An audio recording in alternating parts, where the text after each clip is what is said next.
اس شرائط کو مد نظر رکھتے ہوئے۔ تو آج بھی ہم انشاءاللہ سورہ فاجر کی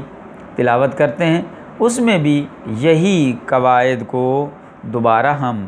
لائیں گے، اور ان قواعد کو مد نظر رکھ کر ہم یہ مشخص کرنا ہے کہ ہا ضمیر کہاں پہ اشباع ہو رہی ہے اور وہ مقامات کے جہاں پہ اشباع نہیں ہو رہی۔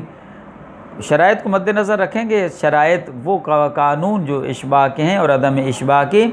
وہ قانون سب سے پہلے ذہن نشین کریں، حفظ کریں، پھر ان کو لاگو کریں۔ لاگو کرتے وقت ان کی طرف توجہ رہے، ایسا نہ ہو کہ قانون تو حفظ کر لے لیکن لاگو کرتے وقت اس کا لحاظ نہیں کریں گے تو وہ آپ مشخص درست آپ اس کا انتخاب نہیں کر سکیں گے، اشباع اور عدم اشباع کے موارد کو مشخص نہیں کر پائیں گے۔ لہٰذا سب سے پہلے ان قواعد کو آپ شرائط جو ہیں ان کو محفوظ کریں۔ تو ہم انشاءاللہ یہ اللہ کی توفیق سے سورہ فاجر کی تلاوت کرتے ہیں، تو انشاءاللہ اس میں آپ لوگوں نے یہ مشخص کرنا ہے۔ اعوذ باللہ من الشیطان الرجیم، بسم اللہ الرحمن الرحیم، والفجر ولیال عشر والشفع والوتر واللیل اذا یسر هل فی ذلک قسم لذی حجر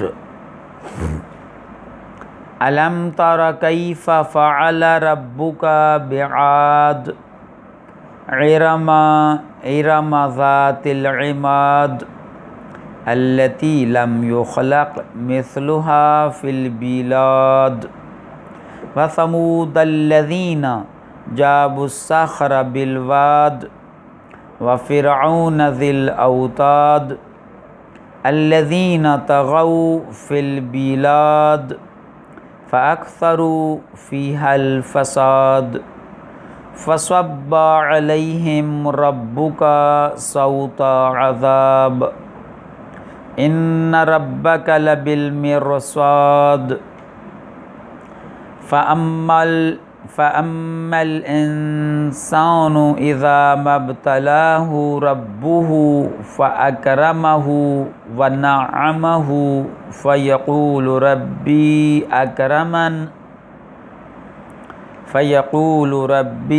أكرمن وأما إذا ما ابتلاه فقدر عليه رزقه فيقول ربي أهانن كلا بل لا تكرمون اليتيم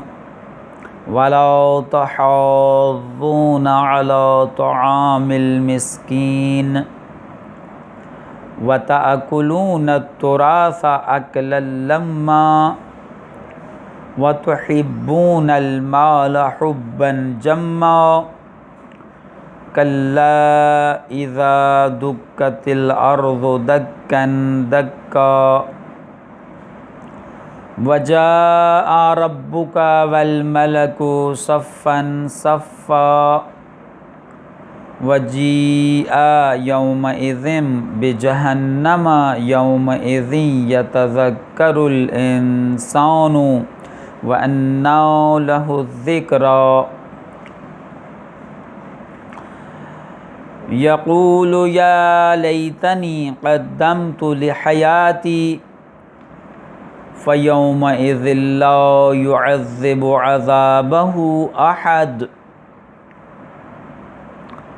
وَلَا يُوثِقُ وَثَاقَهُ أَحَدٌ يَا أَيَّتُهَا النَّفْسُ الْمُطْمَئِنَّةُ ارْجِعِي إِلَى رَبِّكِ رَاضِيَةً مَرْضِيَّةً فَادْخُلِي فِي عِبَادِي وَادْخُلِي جَنَّتِي۔ اب اس سورہ میں آپ دیکھیں کہ ہا ضمیر اشباع کہاں پہ وہ اشباع ہوئی ہے اور عدم اشباع کے موارد، تو اس میں ہم دیکھتے ہیں جہاں پہ اشباع ہوئی ہے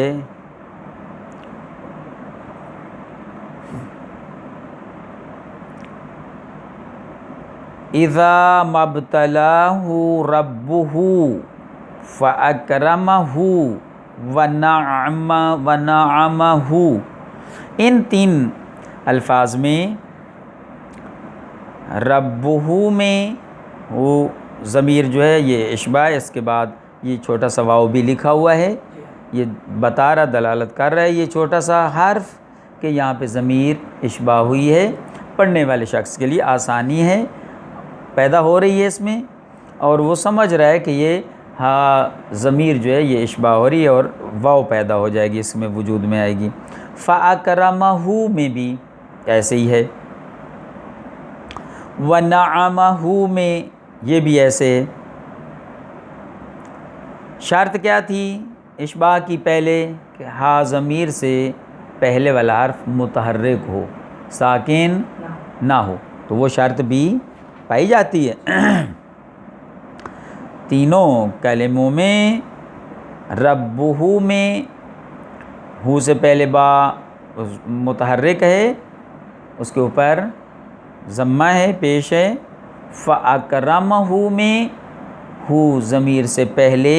ہا ضمیر سے پہلے میم ہے اور میم پر فتح ہے، متحرک ہے۔ اور وَنَعَمَهُ میں بھی ہو سے ہا ضمیر سے پہلے میم متحرک ہے۔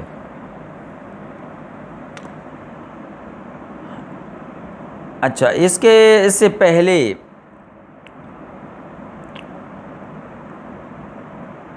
یہ جو عدم اشباع کی صورتیں تھیں اس کے لیے قانون کیا تھا کہ ضمیر اشباع نہیں ہوگی جب اس کے بعد کیا ہو، حرف ساکن ہو، یہی تھا نا، حرف ساکن ہو۔ دیکھیں آپ کتاب کی طرف، کیا تھا آخر میں یہ حرف اس کے ہا ضمیر کے بعد حرف ساکن ہو یا مشدد ہو، تو اس صورت میں ہا ضمیر اشباع نہیں ہوگی۔ دو شرطیں، ہا ضمیر کے بعد والا ساکن تو اس ہا ضمیر کو اس کے ساتھ ملائیں گے، یا مشدد ہے تو پھر بھی اس کو اسی کے ساتھ ملانے، چونکہ مشدد میں، حرف مشدد میں پہلا حرف ساکن ہوتا ہے، دوسرا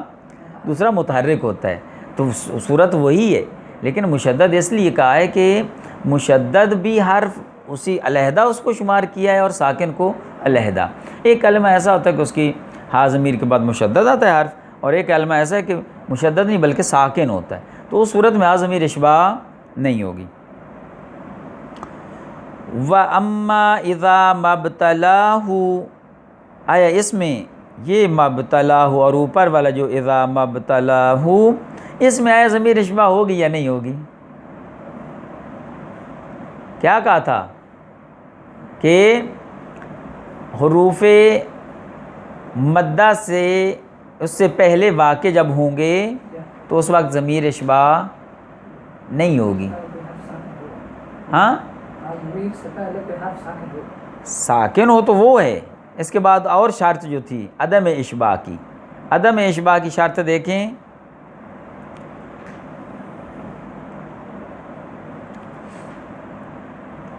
عدم اشباع کی کون سی شرط ہے؟ اب نہیں مل رہی۔ اب اس میں یہ علیہ میں وہ نہیں پایا جاتا، اس میں جو شرط تھی کہ ساکن ہے ہا ضمیر سے پہلے، اور اس میں اشباع نہیں ہوگی۔ رزقہ میں یا اشباع ہوگی، کاف اس سے پہلے والا حرف متحرک ہے، ساکن نہیں ہے۔ اس کو آپ دیکھیں، یہاں یہ مبتلا ہو، دونوں مبتلا آپ کے ذمے ہیں کہ آپ نے اس کو دیکھنا ہے کہ یہاں اشباع ہو رہی یا نہیں ہو رہی۔ اچھا، اس کے بعد آیا کہاں پہ ضمیر اشباع، ضمیر جو استعمال ہو رہی ہے،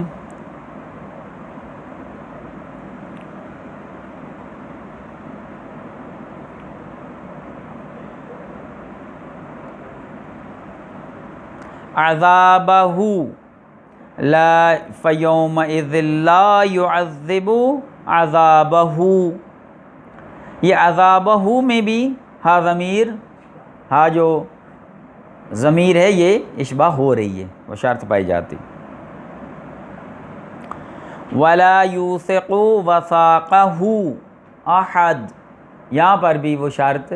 پائی جاتی اشباع والی شرط کہ ضمیر یہاں پہ اشباع ہوگی، اس کے نتیجے میں جب کھینچ کے پڑھیں گے تو اس سے کیا پیدا واو پیدا ہو رہی ہے۔ لہٰذا یہ مقام ہے، آپ دوبارہ سب لوگ سورہ فاجر کی تلاوت کریں اچھے انداز میں، اور یہ دو مورد آپ کے ذمے ہیں کہ اس کو تلاش کرنا ہے۔ آیا فَأَمَّا إِذَا مَا ابْتَلَاهُ میں اس میں، وَأَمَّا إِذَا مَا ابْتَلَاهُ میں، یہ دونوں میں، دونوں الفاظ میں آیا ضمیر اشباع ہو رہی یا نہیں ہو رہی، یہ آپ لوگوں نے مشخص کرنا ہے۔ وصلی اللہ علی محمد وآلہ الطاہرین۔